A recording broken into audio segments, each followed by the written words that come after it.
Good morning, everybody. We are live, I believe. This is Mike Follett. Just testing the audio here. If you can hear me and also see the screen share coming through, I should say active trading futures and advanced options, or excuse me, advanced trading concepts, I should say. Hopefully that's coming through. If that is coming through, if you could just let me know, I'd appreciate it. And I just noticed something that I haven't taken care of. Let me update this session title here in the YouTube. That way when we record this, or when this hopefully gets archived, it should be a little bit easier to find. Hang on just one second. And the date is the 7th. So let me get that date updated as well. And by the way, my name is Mike Follett. Sorry, I'm typing and talking at the same time. But it's good to have you on board here today. All right, so that's updated. And what we're going to be talking about is advanced trading concepts using futures. We'll use, actually I want to take a look at, I know, yes, this is Mike Follett, but I'm going to show you some techniques using charts that you might find valuable. We'll take a look at seasonality. I mean, after all, if we're trading futures, there might be some connections in terms of the cycle of production, the process of mining and distribution that might have an impact on those commodities prices. Because futures, basically you can break them down into things that you extract from the earth and things that you grow. And there are some financial futures as well, for sure. But certainly, especially if you're looking at those those commodities types futures, there might be some seasonal cycles that many investors will keep their eye on. So I want to take a look at that, plus many other things. Hey, as we get started though, let me go ahead and hit the disclosures. Can't forget those. This class is for educational purposes. The following presentation is just that. It's for education. And past performance of any security or strategy does not guarantee future success. Discussion of returns, those are hypothetical and they do not include commissions and fees, so returns are going to vary based on those. Also, in order to demonstrate the functionality of the platform, we need to use actual symbols. However, TD Ameritrade does not recommend things as we're going through this. Any investment decision you make in your self-directed account is solely your responsibility. While this webcast does discuss technical analysis and other techniques, including fundamentals, they might vary. Those views might vary from one another. All investing is subject to risk and loss. Futures and futures options trading, that is speculative and it's not suitable for all investors. Please read the risk disclosures. You can pick up a copy there listed on your screen. So prior to trading any of these products. Also, futures accounts, they're not protected by SIPC. And be aware, you need to have futures authorization, and so that's an approval process that you have to go through, and not everybody actually gets the approval even if they go through that process, so not everybody qualifies. Options are not suitable for all investors. There are risks inherent to trading options that may expose investors to potentially rapid and substantial losses. Also, transaction costs, they need to be factored in. When you're dealing with spreads, straddles, and other multi-leg option strategies, there are multiple commissions and transaction costs in those types of trades. Paper money software is an application that we use for educational purposes. Successful paper money trading at one time does not guarantee success in real money, as markets do change continuously. Also, probability analysis, that is not a guarantee of returns. Also, back testing, taking a look at the past does not guarantee the future. Those things are hypothetical. Asset allocation and diversification do not eliminate the risk of experiencing investment losses. No soliciting, no recording, and no taking pictures. No part of this presentation ought to be rebroadcast without the written consent of TD Ameritrade. And there's a quick look at your Greeks, delta, gamma, theta, and vega. And remember, those items are basically measurements that we use. We can associate that with an options price to help us understand the sensitivity the option has to changes in price, time, and implied volatility, as those are things that can impact an options price. Whew, that's a mouthful. All right, so let me go ahead and start sharing screens. By the way, I hope your weekend was fabulous. I'm going to be honest with you. I've had better weekends. Weekends where the Utah Jazz are actually winning, those are better weekends. Yes, I know. The basketball conversation, right? Mike is at it again, talking basketball. Yeah, but anyhow, the Jazz, they're the only game in town out here. And anyhow, we've run up against the juggernaut, the Houston Rockets, and I think the Jazz led a total of 40 seconds in the 2 games that they played out here, Friday and Sunday. So anyhow, Rockets are up 3-1, and anyhow, just go Jazz. So what you're seeing on your screen right now, this is / thank you, my friend. So what you're seeing on the screen right now is / CL. That is oil. This is one of those products that a lot of folks are watching right now because oil just went through $70. And the last time oil had gotten above 70 was all the way back in 2014. So we've had a huge rally in oil prices, as many of you probably know. But this is a very actively traded, very liquid commodity future. In fact, the last time I checked, oil was the most actively traded commodity future there is. I mean, there are some financial futures that are even more actively traded, like the / ES. That's going to be the S&P 500.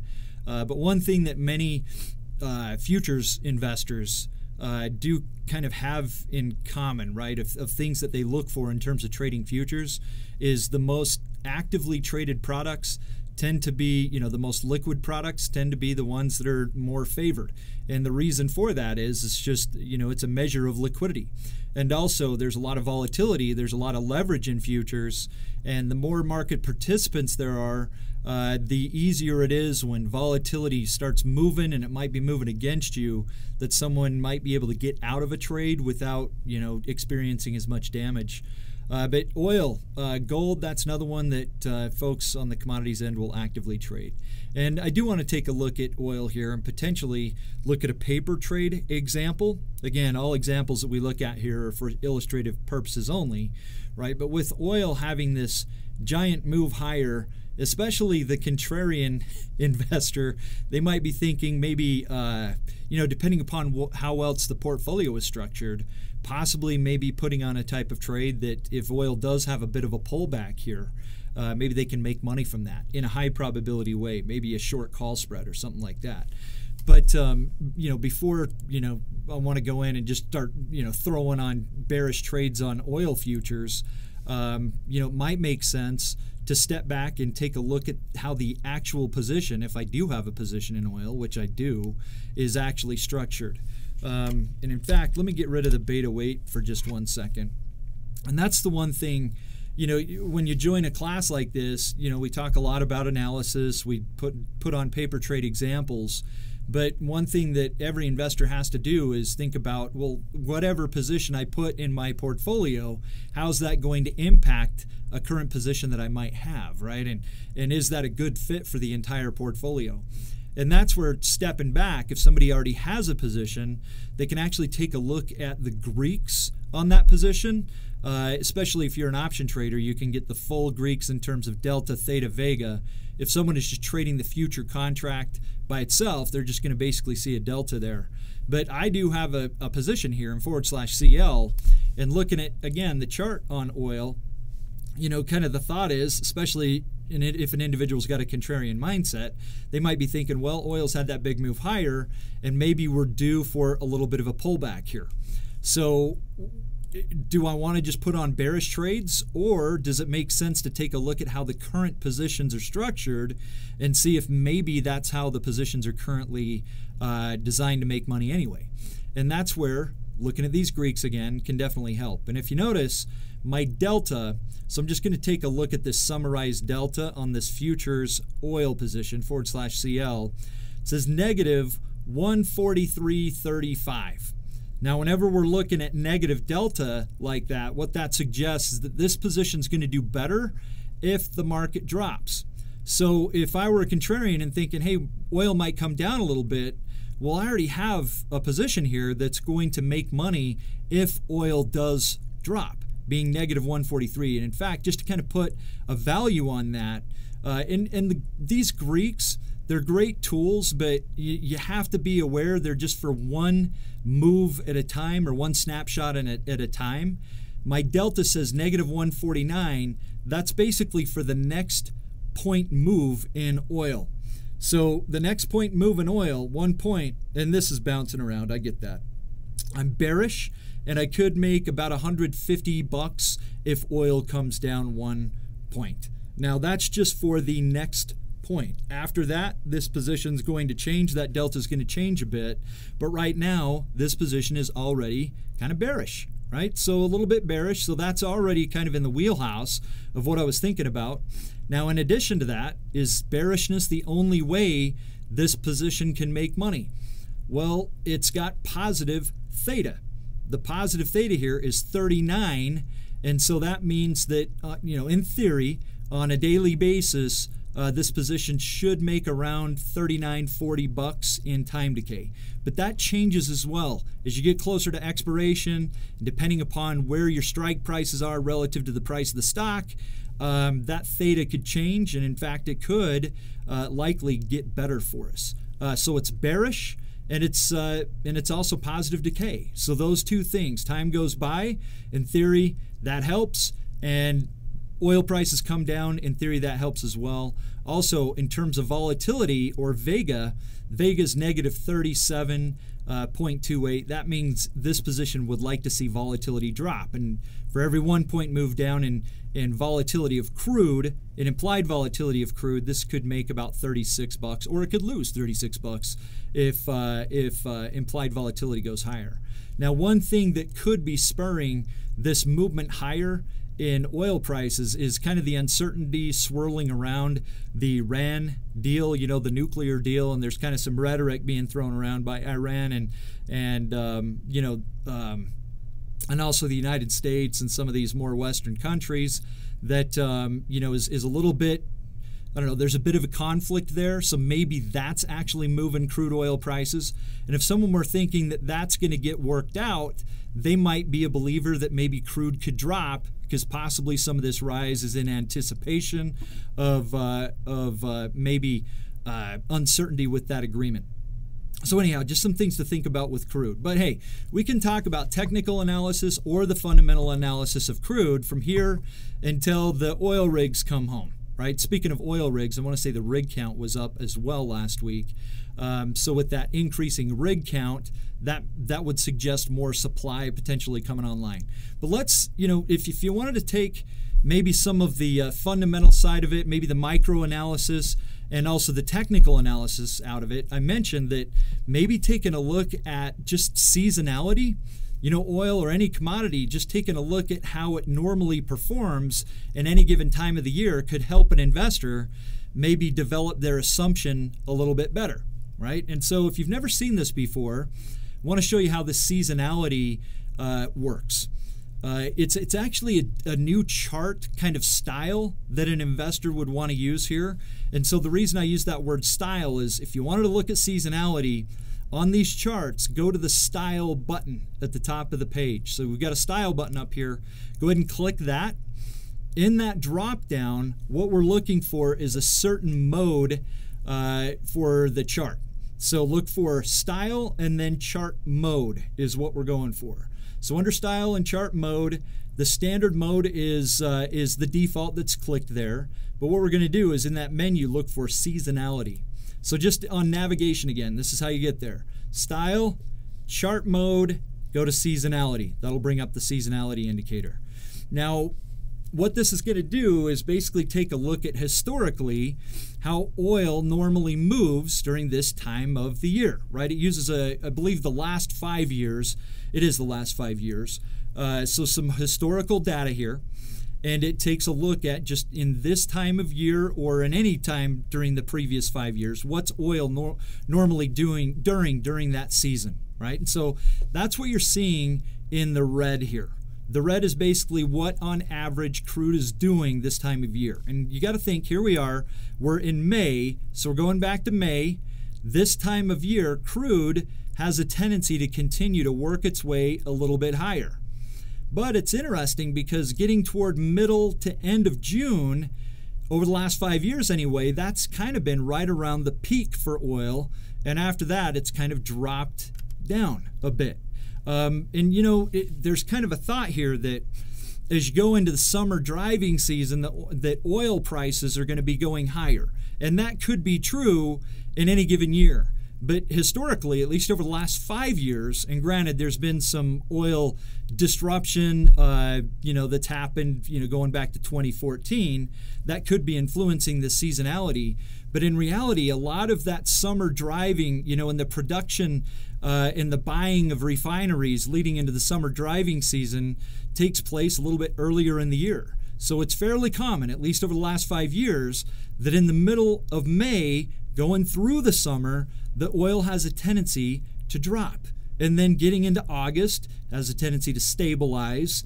And then in the late fall months, it'll have a tendency to drop. And then after about December, that's oftentimes where we start to see that rise in crude oil again.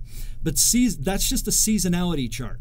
Now, notice we're also seeing a green line here.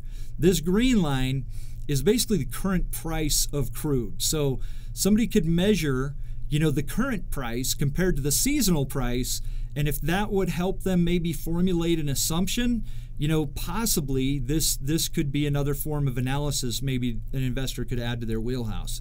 But here we are, right? So it's been kind of lockstep so far this year, after February anyway. Crude has been rising, and this is the time of year where crude does have a tendency to rise. But again, in about the middle of May to June, over time we've seen crude actually fall.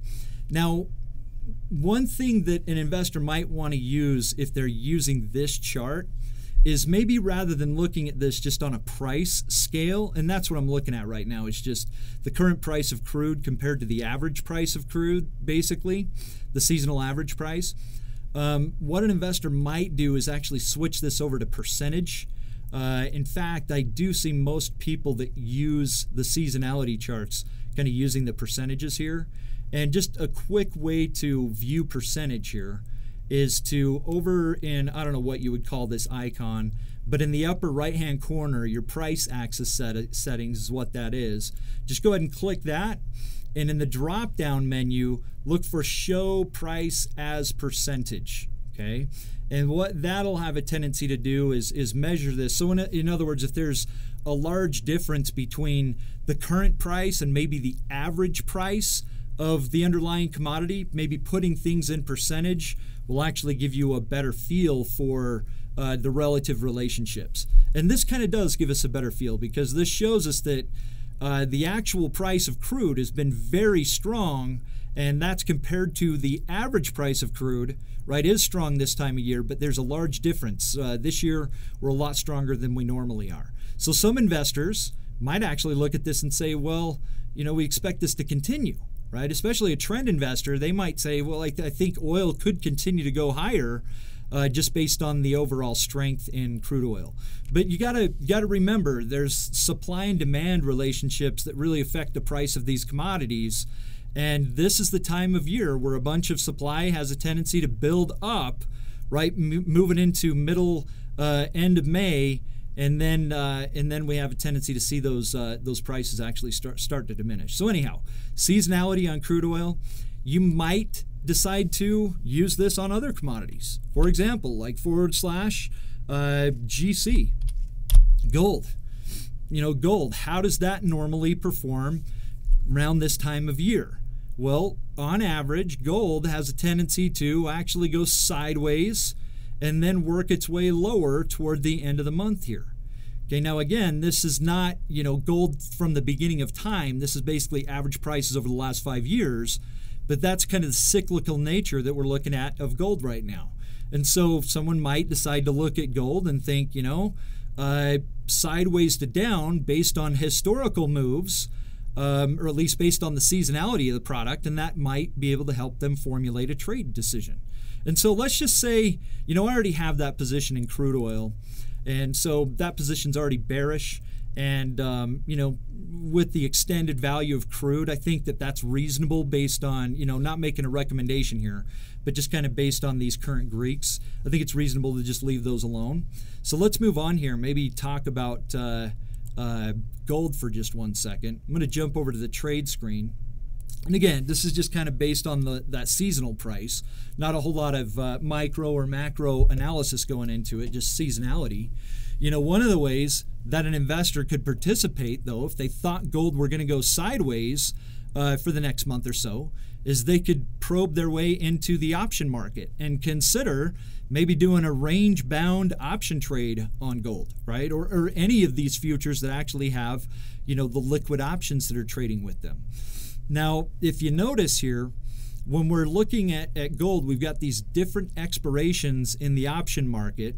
And notice how the symbols on these expirations, they don't stay the same, right? And that's because, well, to look a little bit closer here, see how we've got this /GCM8, right? That's a lineup with the future that expires in 23 days.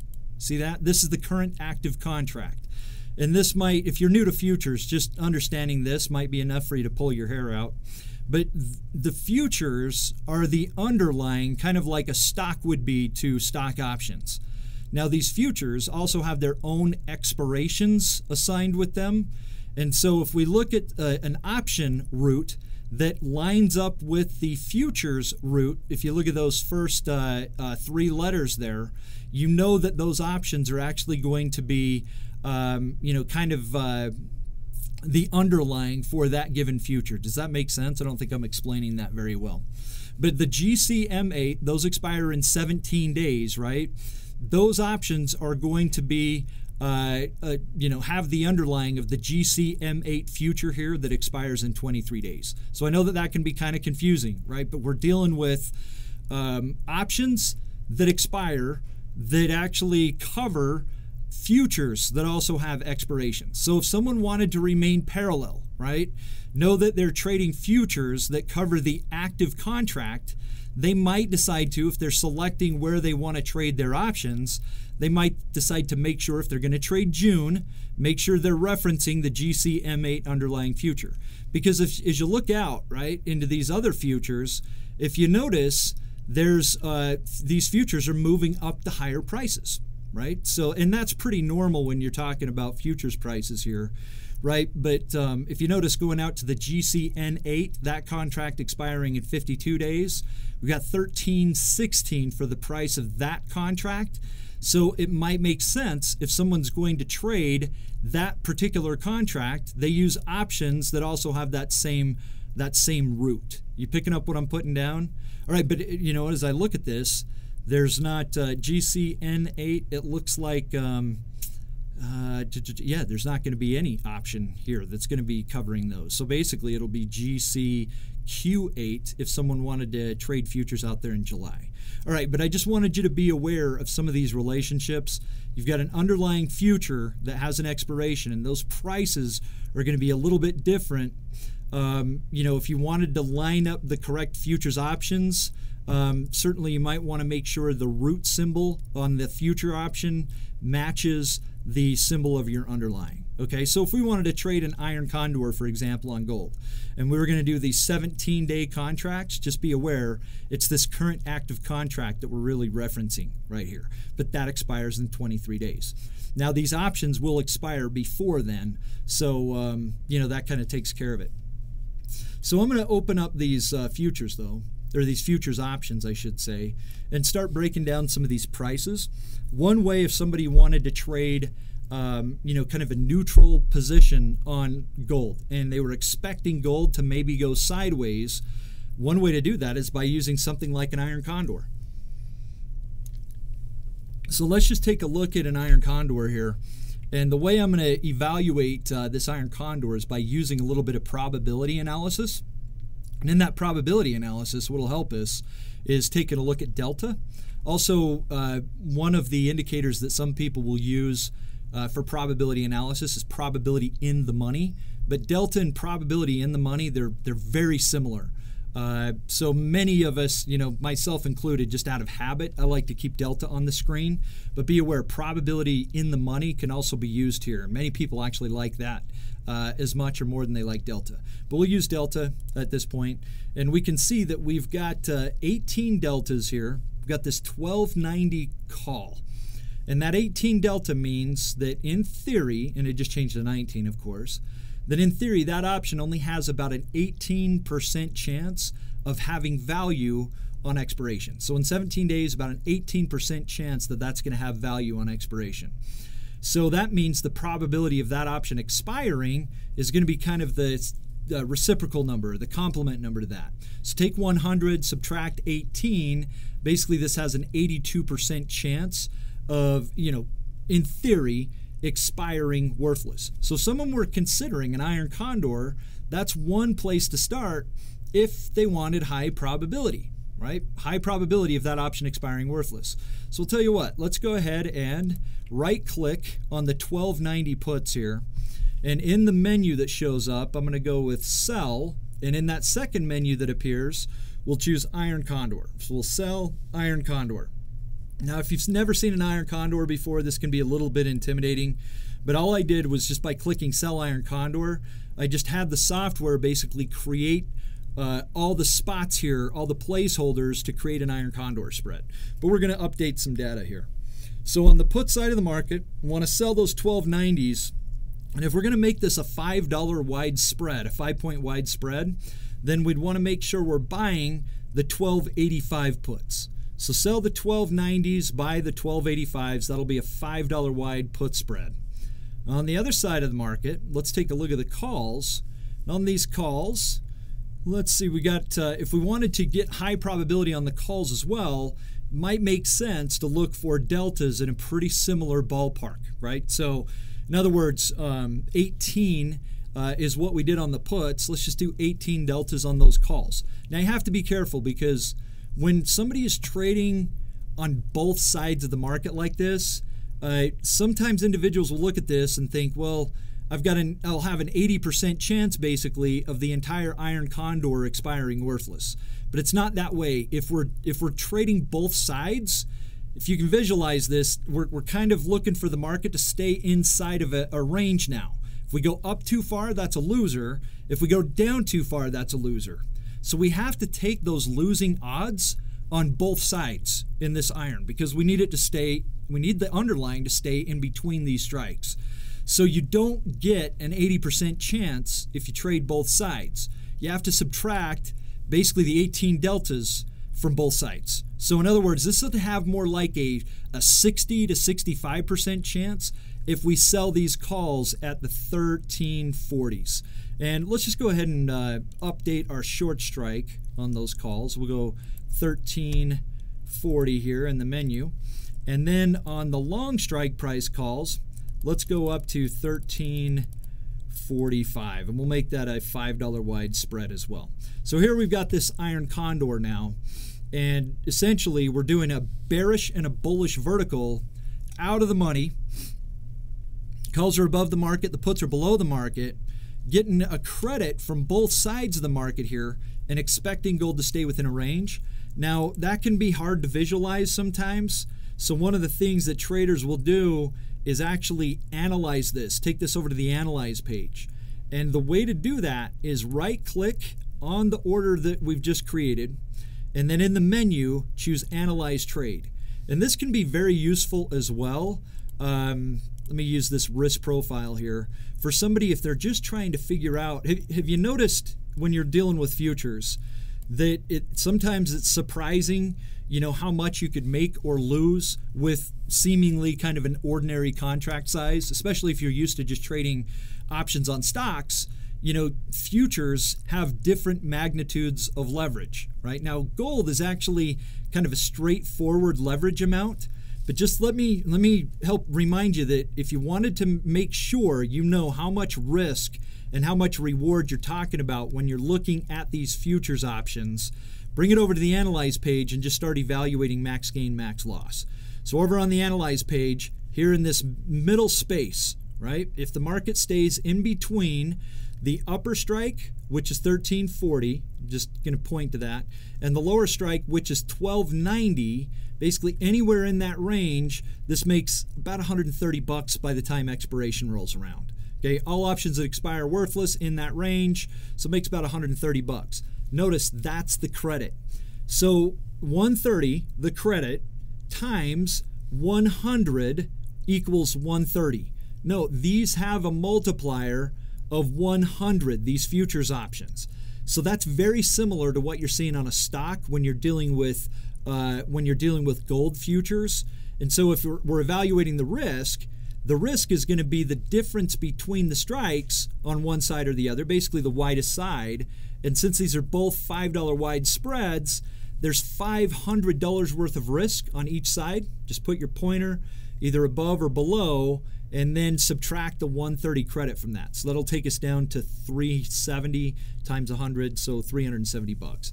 So this trade has reward of 130 and risk of 370. And in case you don't know where I'm looking, I'm actually looking at these numbers in the lower left-hand corner right here. As I move my pointer across that surface, right? This is the loss zone on the top. This is the loss zone on the bottom. You can see here max loss on both directions is going to be 370. Max gain, if we stay in the middle, is $1.30. Now I mentioned that choosing those deltas at 18, when you're trading those on both sides of the market, you don't have an 80% chance of winning anymore, or an 82% chance of winning. Basically, it's going to be less than that. Let me just show you a way that you can evaluate probabilities since we're looking at this page. What you can do is choose the expiration for these futures. And boop, I'm going to go back here because I want to make sure I understand when the expiration is going to be. That's 17 days from now. That's going to be, that's standard expiration, right? Oh boy. So 17 days from now, anyhow, we'll have to do the longhand math on it, or am I forgetting where? Just make sure your risk profile is lined up with normal expiration. So 17 days from now, that's 14, it's going to be out here. So basically, as we're looking at probabilities, I'm going to go out to the end of May, and that should be 17 days from expiration. All right, let me go ahead now and set my slices to the break-even point on, oops, it's 525. That's what I should have looked at before. 525, there we go. And sorry, I'm blanking on what day those are actually expiring. That's what happens when Mike gets up, this early. But anyhow, make sure the expiration up here matches the expiration date for these futures options. Set slices to the break-even point, and you can see the probabilities of this winning are going to be about 62, almost 63% in theory. Now that's making a penny. But anyhow, set your date here, then set your slices to the break-even point, and I should have looked at that in the first place, 525, and those are going to be roughly your probabilities. So about 63% chance. And in terms of, well, let me do this. I'm going to jump over to and use a calculator. Let me switch my gadget, and we'll just do a quick reward risk analysis. 130 bucks, by the way, this is not including commissions, divided by $370, and so we're dealing with about a 35-ish% return, not including any commissions. Now that's if somebody felt like gold were going to stay in a range. Now remember, thought process on this varies completely depending upon the individual. Just depending upon your investing style, you may see things differently. You might think that gold's going to have a big rally from here, and if that's the case, rather than doing an iron condor spread, because this would lose if the market goes up too far, one might decide to just, trade a bull put spread or something like that. In fact, so I've kind of gotten away from looking at the standard chart mode here. Let me take this off of percentages. Some folks might be looking at this graph and just thinking, gold has been so beaten up, maybe we're due for a larger bounce off this support level of 1300. And if that's the case, that individual might not decide to do an iron condor because we'll have risk on both sides of the market. They might decide to just do something bullish instead. And in fact, one more thing I want to show you before I go ahead and put this trade in there is once we've got our break-even point set on any trade that we're looking at here on the Analyze page, if we wanted to see where those break-evens rest on the graph, on the chart itself, what we can do is in the menu button where we set the slices in the first place, we could go down to Set Slices to Charts, And those lines that go all the way across the page on this screen font, they're actually green. These horizontal lines, those are the break-evens for this iron condor. Notice gold is kind of right in the middle of that range. We've got room going all the way up to just above 1340 and all the way down to 1290, plus the credit.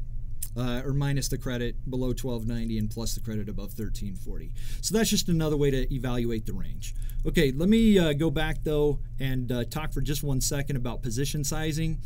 If someone is going to put a trade on like this, you know, you got to make sure they're considering the amount of total risk, right? Their position size. So let's say I decided to not have any more than, I don't know, $1,500 worth of risk in this portfolio. You know, what I'd want to do to make sure this position is square and it doesn't have too much influence on the portfolio, I'd want to take that total amount of risk and divide that by the maximum loss on this iron condor, which is going to be 370 bucks.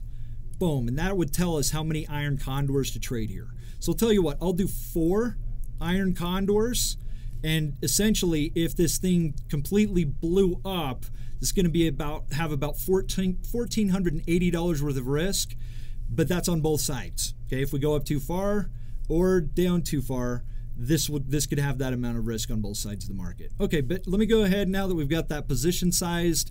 We'll go ahead and hit confirm and send and let that trade work and so we can get that thing filled.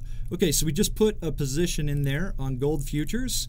And one thing I wanted to show you, especially if you're just getting familiar with trading a certain concept, like in this case, futures, right? Many investors like the idea of maybe separating their futures trades from the rest of their maybe stock holdings and kind of grouping things in a certain style or a certain arrangement. Notice as I got filled on that gold trade, this trade was placed directly into this area called unallocated. Unallocated. If I wanted to, I could create a group for that gold position, and I have created a group already. It's called futures. How clever is that? I've got a futures area. But anyhow, either A, I can right click on that gold position under unallocated and go down to move to group, and I could add a group or create a new group for that. Just give it a name and, you know, put that in its own group. Or I could right click on that GC future again and just move that to my existing group of futures. So there we go. So I've got that gold future and these oil futures both kind of sectioned off into their own part here. Now, let's talk a little bit more about different types of futures that could be used. And you know what, before I do that, just real quick, whenever I teach futures, I feel it's a duty of mine to make sure that investors understand how much risk they actually have when they're trading futures and futures options, because you know these futures have different notional values. A tick and a point move in the underlying, based on the underlying that you're looking at, could have drastically different values in terms of impact on your profit and loss. So I just want to make sure everybody understands kind of roughly, especially on these options, since we're talking more about options today, how much these options are actually worth in the portfolio, right? And how to figure out how much, you know, maybe notional they're trading in the underlying future itself. So let's take a look at a different future. I'll tell you what, just for kicks and giggles, let's take a look at another energy product. And, you know, let's go back to the charts and let's use seasonality, actually. The future that we'll look at here is /NG. It's going to be natural gas futures. Just looking at a standard chart here, some individuals might look at this and think maybe natural gas, based on the fact that this has had a pullback here in the near term, and we are on this maybe intermediate term trend, sort of setting higher highs and higher lows. Some individuals might be thinking, hey, maybe natural gas is due to have a bounce on the technical side. Okay, just looking at those, you know, just the individual price analysis on natural gas. However, if someone wanted to take a look at seasonality, they could do that. So go up to Style, then hit Chart Mode, and under Chart Mode, go to Seasonality. Now again, because the average price might vary from the current price quite a bit. If someone wanted to maybe convert this into percentage, if it gives you a little bit better way to evaluate that, especially on relative strength, certainly they could do that. And I'm just going to remind you of how to do that. Go to the upper right-hand corner and go and click that box called Price Axis Settings, and then choose Show Price as Percentage. All right, and that might help you even that scale a little bit. But if you notice here on natural gas, well, that, you know, it doesn't necessarily go bearish this time of year, but natural gas also sort of, it looks like on a seasonal basis, has a tendency to go sideways this time of year.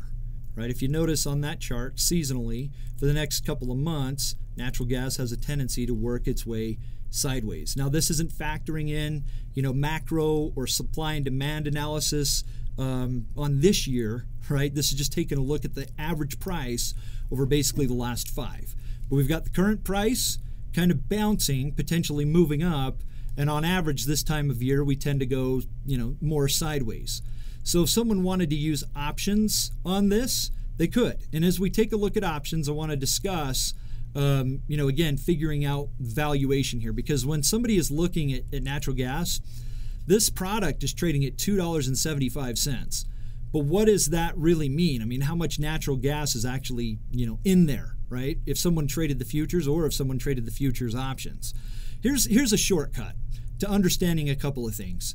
I'm going to go back over to the trade screen. And let's just look at let's say we just looked at a bull put spread. Sideways is the seasonal aspect, and it looks like right now we're bouncing a bit. So we'll just take a look at a simple kind of bull put spread here.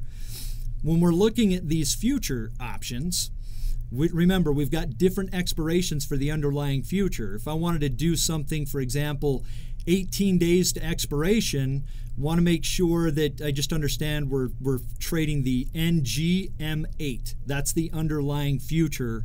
So we'll want to keep our eye on the NGM8, right? And that's going for 73.75. Okay, now you've got some choices here. When you're looking at natural gas, there's a physical and a financial settled future here, or futures options. These financial settled options just settle in cash. The physical, and they would settle in the natural gas underlying future, right? Although TD Ameritrade, you know, and a lot of brokers as well, you know, rather than allow people to have options that might settle in a future, which could then, you know, settle in maybe the underlying commodity itself, you know, they might actually take care of your have you, you know, have a policy against carrying all the way through expiration. Anyhow, I'll let you call the futures desk and talk to them, but do this. Just when we're looking at financial futures, there's been, again, these are only a year old, basically, is when these financial futures came online. We're seeing a lot of liquidity move into those compared to the physical, and that's primarily, at least my thought is, that's because these move into cash rather than the underlying future, which could then, you know, settle into maybe the underlying commodity itself. So anyhow, the financials is what we're going to use. Opening up the financial, those have 18 days to expiration. This is /NGM8. We're just going to make sure again that we know which underlying future contract we're trading. Now, let me just bring up an option trade here really quick. Bull put spread. If we wanted to have a high probability bull put spread, we'll just look for options that have basically, you know, 30-ish deltas right around there. And that's going to take us to these 268s. Now, one thing you're going to notice, and I'm going to need more room here, and this is just a quick way to figure out, you know, notional values and what the values of these options actually mean. Understand the multiplier in these futures, the underlying in the, or the multiplier in these futures is 1 divided by 1,000. Okay, so just think of, or excuse me, 10,000. So just think of the, you know, I guess it would be the denominator, the 10,000 there. That's telling you basically, it's called the multiplier, but it's telling you basically what these options are going to be worth if you're looking at them on you know, a pure dollar amount, and also what the notional is worth on the underlying future. So if I take, for example, the future which is $2.75, and multiply that by 10,000, that's the multiplier here, right? That's going to tell us how much natural gas these futures are actually covering. So I'm going to go 2.75 times 10,000. 10,000 right here. And so this is basically one of these future contracts is worth about 27,500, notionally I'm talking about, in natural gas. Okay, now applying that to the future option itself, if I take the 2 cents, see the price of this option, it says 0.022. If I take that price and multiply that by 10,000, that's going to give me the price of that option in terms of a dollar amount. Does that make sense? I feel like I'm probably confusing you here. Again, it's Monday morning, early, the Jazz lost, so I don't feel like I'm explaining this all that well, but hopefully you're getting the point here. Pay attention to the multiplier. Right, the multiplier is just a quick shortcut. It'll help you understand how big the underlying future contract is that you're trading, and also what the value is on these options, right, in terms of the actual dollar value of these options when you're trading them. So 10,000 times the price of the future is going to be basically the notional. It's going to be about 26,000.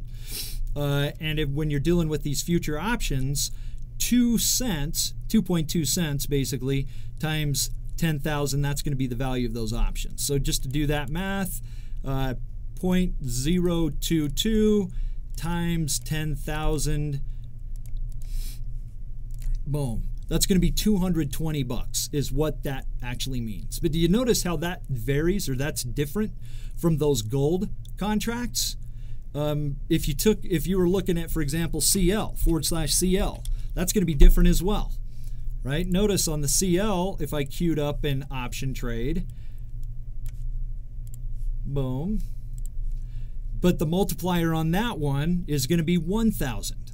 So basically, if I take 1,000 times the price of the future, it's basically $70,000 worth of oil, okay? And if I take a look at the price of the option times 1,000, that's going to be basically 1,003, right? 1,030, I should say. So anyhow, just that multiplier is a quick way to kind of get you in the ballpark in terms of knowing how much you're actually trading, right? It's actually more than the ballpark. That's just a quick way to figure out how much you're actually trading. But let's go back to natural gas, NG/NG, and let's take a look at maybe one of those bull put spreads. Am I in the right underlying here? /NG.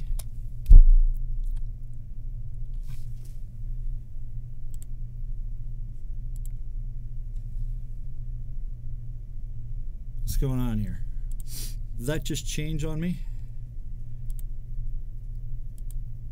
Okay, /NG. Kept wanting to go to the T there. I don't know what was going on. Maybe that's Henry Hub difference or something. Anyhow, NG, that's where I am, and I want to follow up on this conversation with the puts that are going on here. So, and we can analyze this as well, or put this on that analyze page as well.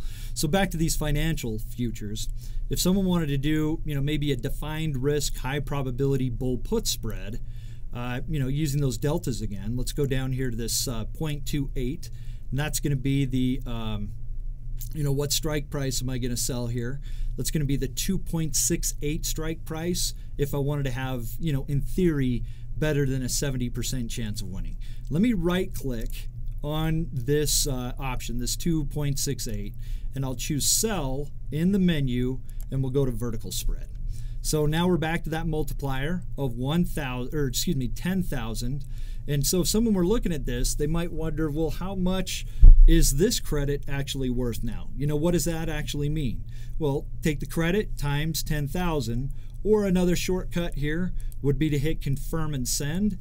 And on the confirm and send screen, that'll show you your profit and loss as well. So that 3 cent or that 0.003 cent credit is actually $30 in terms of maximum profit, not including commissions. Okay, the risk, since this is 0.268 to 0.267, the risk on the difference between those two strike prices is $100 minus the 30, right? So that means $70 worth of max loss on that spread.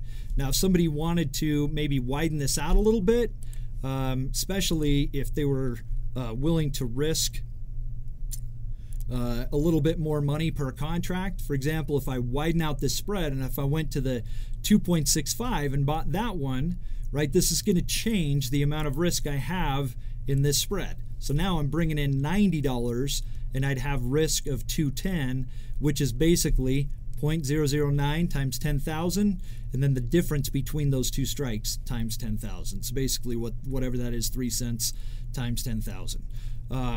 Minus the credit. So anyhow, just a simple way to figure this out is to just queue up your trade and hit confirm and send, and you'll see all the values listed right here on your screen.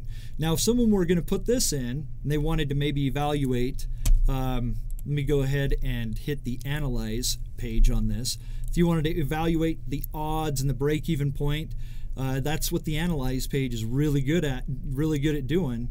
What we could do is set our slices to the break-even on 526, and then make sure that our date up here is also on 526, and that'll reinforce some of these probability-based concepts. So this is the probability, basically, of making 1 penny on this is 73.13%, and that's just the number up here at the very top. Basically, this Analyze tab turns into a probability grid when you set these ranges up here.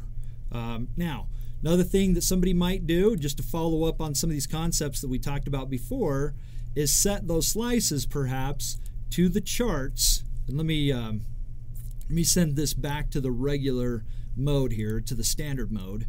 And that way you can evaluate where that green line, that's the break-even point for this spread, where that green line kind of rests on this page. So there's there's our break-even measured in percentage. Let me take the percentage off of this too. That way it's a little bit more understandable in terms of the actual prices we were looking at. But our break-even's that green line. Notice we've got this cushion between the current price of the future, 275, and that break-even point down here. So that's that probability-based cushion that we're looking at. All right, so again, many individuals might disagree with that trade, and that's fine. I mean, this trade could definitely lose money. So basically, what a trader needs to do is just formulate their assumption, formulate their own assumption, and then, put on a position that reflects that assumption. This trade, right, going back to this bull put spread, is that. It's just a high probability bullish trade where if we go up, it'll make money faster, and as long as natural gas trading above that short strike, as we get near expiration, it'll just kind of slowly grind away and make money at the rate of time decay. Now, if someone were sizing out a position and they didn't want to take any more than $1,500 worth of risk on this, be aware if we sized this position up to, I don't know, what's that going to be, about 7 of these? About 7 of these would be equivalent to about $1,470 worth of risk. The way I know that is I'm just putting my pointer in this maximum loss zone over here. All right, so getting a little bit of exposure to maybe futures and futures options that maybe you're a little bit less familiar with. But one of the things that makes a lot of sense is this trade futures and use futures options that are liquid. They're actively traded. Tight bid and ask spreads. And when you're moving into natural gas, by the way, the liquidity does drop compared to crude oil.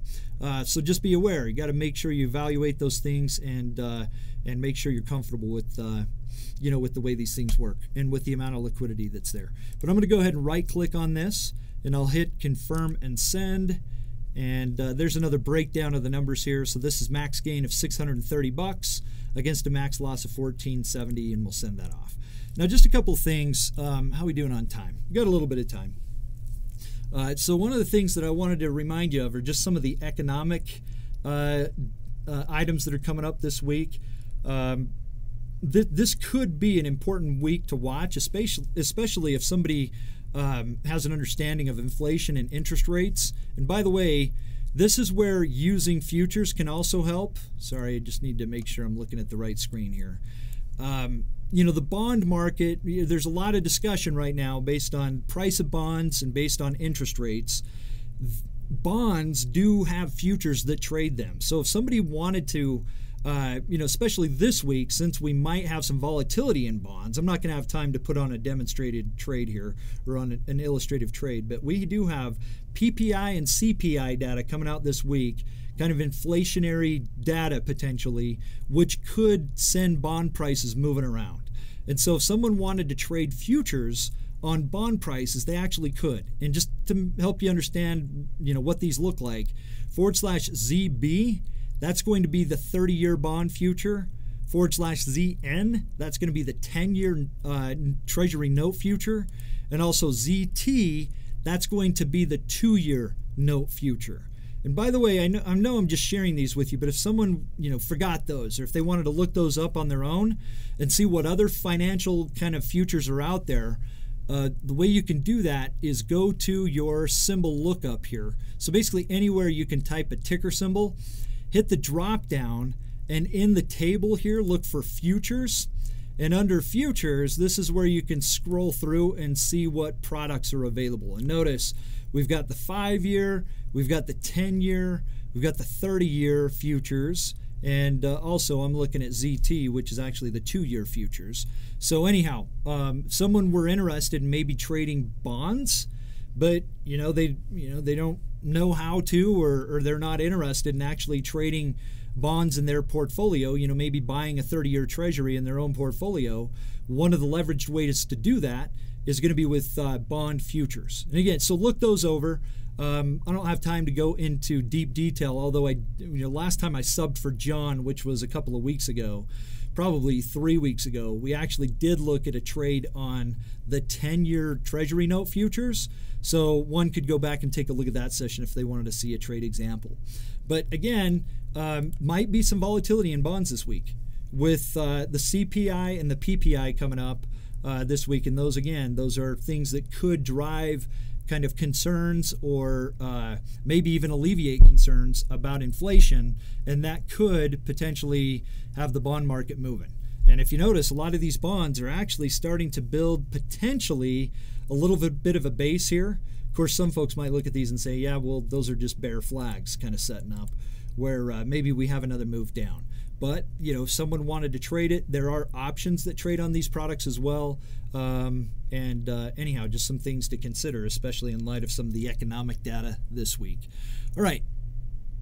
I think I've got what I've wanted to covered there. Just looking over my notes here, I think we're in good shape. Hey, just let everybody know, we've got more education coming up throughout the day today.